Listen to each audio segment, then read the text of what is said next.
Artistas e ditos movimentos sociais protocolaram nesta terça-feira na Câmara dos Deputados um novo pedido de impeachment contra o presidente Jair Bolsonaro. O documento de 133 páginas conta com o apoio de nomes como o cantor petista Chico Buarque, o ex-jogador Walter Casagrande, o músico Arrigo Barnabé, o economista Luiz Carlos Bresser Pereira e o padre esquerdista Júlio Lancelotti. Lideranças da CUT, do MTST e da União Nacional dos Estudantes também participam do ato. Numa extensa lista de supostos crimes de responsabilidade praticados por Bolsonaro, o pedido cita ataques contra a imprensa, direcionamento ideológico de recursos no setor audiovisual, má conduta na área ambiental e atuação falha do governo durante o combate ao coronavírus. A iniciativa solicita a suspensão das funções presidenciais de Jair Bolsonaro e ao julgamento de impeachment, ao fim de que seja destituído do cargo e perca o direito de exercer funções públicas. Entretanto, há pouco, o presidente da Câmara, Rodrigo Maia, afirmou que não é hora de pedir impeachment de Bolsonaro. Maia reforçou que uma crise política só iria aprofundar tudo o que o país já passou e tudo que ainda irá passar. E aí, Augusto, sua avaliação sobre esse pedido apresentado pelo grupo? Quantos são já, hein? São quantos pedidos? Já perdi as contas, eu vou dar uma olhada agora, mas são mais de 30. De 30 passou. Exatamente.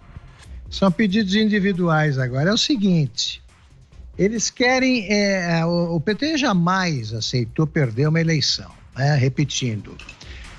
Eles perderam a eleição. O Fernando Henrique derrotou o Lula no primeiro turno, surrou nas urnas. No primeiro turno de 1994, e aí Fernando Henrique foi acusado de ter usado um engodo que se chamaria Plano Real para conseguir isso aí. Em 1998, o Lula disse que o Fernando Henrique usou a máquina do Estado para se reeleger também no primeiro turno, depois de outra surra eleitoral, e 20 dias depois da posse do Fernando Henrique, a segunda posse, 1º de janeiro de 99, lá estava o Tarso Genro, amigo de terroristas. Ele acha que o problema é o Fernando Henrique. Esse é perigoso. Não é perigoso o amigo dele, o Cesare Battisti, por exemplo, que ficava no Palácio quando ia visitá-lo lá no Rio Grande do Sul, ele era governador. Então, você tem o PT que ele queria de novo, fora FHC, fora Temer, foi golpe. Agora Bolsonaro também. Eles não sabem perder uma eleição por um motivo muito simples. Primeiro, é um partido que consegue a primeira vez. Olha, eu passei a minha vida vendo a eleição. O primeiro país, o único partido que eu conheço que não comemora a própria vitória, mas a derrota do outro é o PT. O PT, quando ele ganha uma eleição, ele não fica festejando. Não é o torcedor do Flamengo que fica cantando lá e gritando Mengo e tal, não. Eles vão atrás do que seria o Vasco, Fluminense. Eles não são felizes, eles são condenados à infelicidade, né? Eles têm a vocação da infelicidade. Então eles fazem isso. E quando eles tinham uma pesquisa, esse episódio é clássico, quando descobriram, segundo a pesquisa, né, que apenas 5% dos brasileiros, ou 4%, consideravam o governo Lula ruim ou péssimo, eles se dedicaram durante meses a tentar saber quem eram esses 4%. Eles queriam 100%. E agora você vê sempre a turma preocupada com o perigo que corre a democracia no Brasil, e você pega como exemplos os que assinaram aqui o Bresser Pereira. Bresser Pereira é socialista, assim, depois dos 60, 70 anos de idade, né? Depois, enquanto ele não foi socialista, ele ajudou aí supermercados a explorarem os que não têm dinheiro. E aí você tem Chico Buarque. Chico Buarque é a prova de que cabe numa mesma cabeça um grande letrista, um belo músico, um escritor medíocre e uma besta quadrada em matéria de política, né? O Chico Buarque está preocupado com a democracia aqui enquanto celebra a ditadura em Cuba. A gente deve repetir a exaustão, isso aí, repito, gosto de músicas do Chico. Precisa repetir isso a exaustão, porque não é bom da cabeça quem pensa assim. Quem tolera a existência de presos políticos em Cuba e aceita o que faz a Venezuela e acha que lá é uma democracia, não é normal. É uma forma de loucura, para mim, especialmente estranha. E ele está querendo tirar o Bolsonaro por quê? Quer dizer, ao mesmo tempo em que ele acha que a família Castro deve permanecer no poder em Cuba, poder que ocupa desde 1º de janeiro de 1959, ele acha que o Bolsonaro precisa sair depois de ter sido eleito há menos de 2 anos por 53 milhões de brasileiros. E ele defendeu a tese segundo a qual a saída da Dilma é golpe. A mulher é honrada. Mas é a virgem do bordel, né?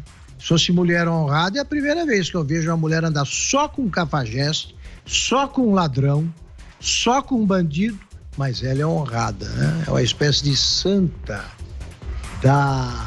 do cortiço ali, habitado só por bandido. É isso que acontece. Então, que autoridade moral essa turma tem para pedir impeachment de alguém? Nenhuma. Eles estão se distraindo agora, é o exército da BIC e do computador vagabundo, né? O que passa de abaixo-assinado, eles entram. Diga aí, Fiuza.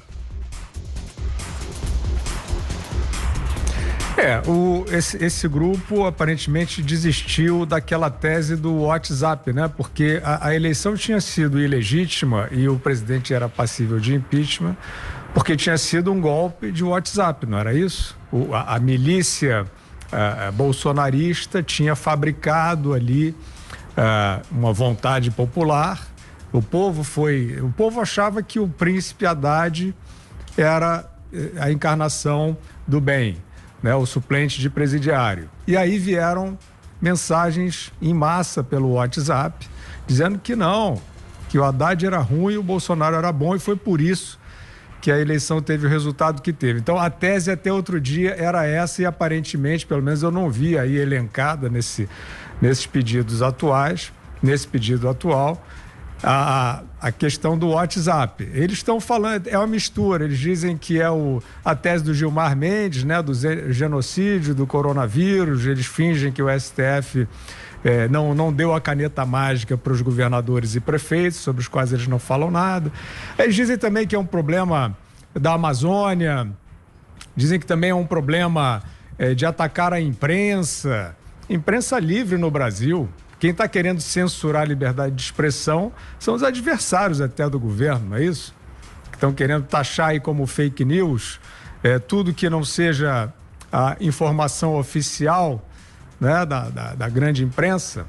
Não tem o projeto de lei das fake news. Isso é o maior ataque à democracia na história contemporânea, né? A gente vai falar disso aqui mais para frente, mas isso, enfim, eles mudam o sinal, como sempre, para dizer que o governo fascista, o fascismo imaginário, né, está perseguindo a imprensa, o que é falso, o que todo mundo vê e todo mundo sabe que é falso, fora, evidentemente, a revolta de boa parte da população, não é do presidente, não é do Estado-Maior, na maioria da população revoltada com essa tentativa de se impor narrativas, né? Agora, o Vitor, é curioso observar, porque a gente fica falando aqui, pode parecer assim, bom, mas então não cabe nenhuma crítica ao governo que está aí.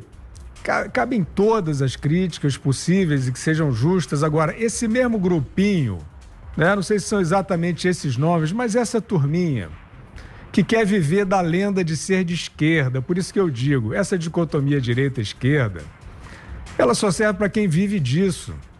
Porque o cara fala, não, a esquerdalha, o esquerdista, não sei o quê, mas vocês saibam o seguinte, para esse grupinho, para esses personagens, isso dá espaço, dá votos, os que eles querem, o que eles precisam, isso você vende seus produtos, você ganha espaço na imprensa, é uma vida triste, mas no cálculo deles está valendo. E eu quero dizer o seguinte, tem esquerda, nem esquerda eles são. né? Nem a utopia estúpida do socialismo, nem aí eles chegam.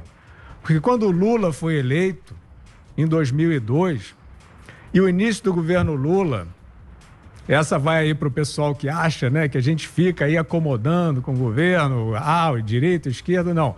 O início do governo Lula, quando houve a consolidação do Plano Real, né, a equipe econômica do Lula, liderada pelo Antônio Palocci, por incrível que pareça, e pelo Henrique Meirelles, fez a consolidação do Plano Real.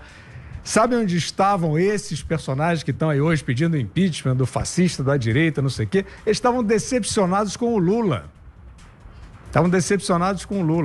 Eles diziam que o Lula tinha vendido a alma ao diabo no momento em que, houve esse momento, né?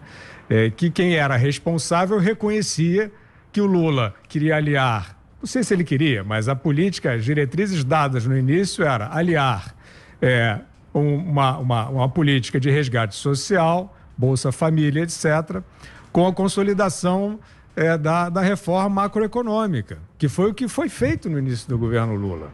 E que todo mundo que quer ver o Brasil deslanchar apoiou, menos esse grupinho. Menos eles nunca apoiam a construção. Né? Na época eles viam que era uma construção, era o Lulinha Paz e Amor e tal, e eles ficaram decepcionados. Eu lembro de texto do Luiz Fernando Veríssimo,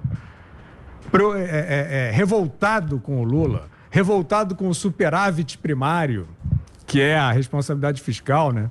Foi o que acabou derrubando a Dilma aí quase 15 anos depois.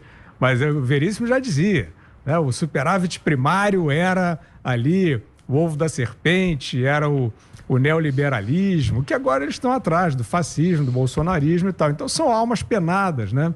São almas penadas. É um pedido de impeachment que vale só para a gente lembrar quem são essas criaturas, a irrelevância delas na política. Isso não vai ter consequência alguma.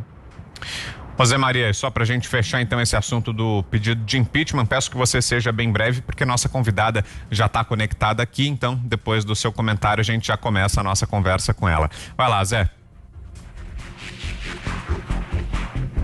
Pois olha, Vitor, eu tenho a impressão que fizeram uma união no Brasil de alguns idiotas de plantão para estragar e mudar sentidos de palavras.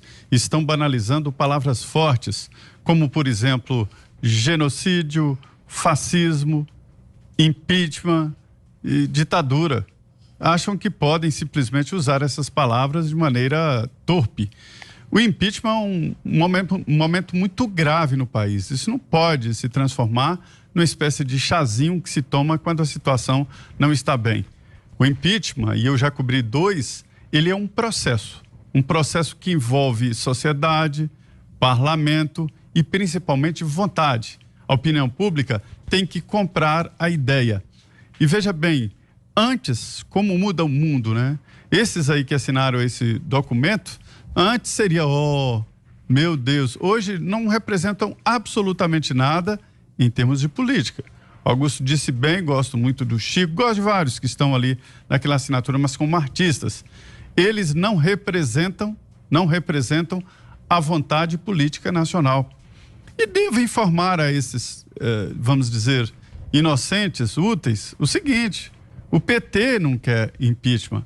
O PT prefere, pelos bastidores, continuar com Jair Bolsonaro. Porque sem o Jair Bolsonaro, o PT não chega ao segundo turno. Este é o sonho. A única bandeira do PT é o antibolsonarismo, porque todas as outras bandeiras do PT foram rasgadas e jogadas no lixo. Isso não vale absolutamente nada, é um pedido inócuo que vai para a gaveta, sabe por quê? O político é muito, mas muito racional. Todos pensam no seu metro quadrado. E eu, como vou ficar? E todos já fizeram essas contas e descobriram que não ficam bem depois do impeachment. E aí o que acontece? Eles recolhem, não há voto, não há nada. Então, esse pedido de impeachment não vale absolutamente nada, porque não preenche aqueles pressupostos que eu disse, de vontade da sociedade, de entendimento, de história, de sentido do tempo. Nada disso. É apenas mais um ato de faz de conta e mais um ato político. Ninguém quer, não há possibilidade desse momento.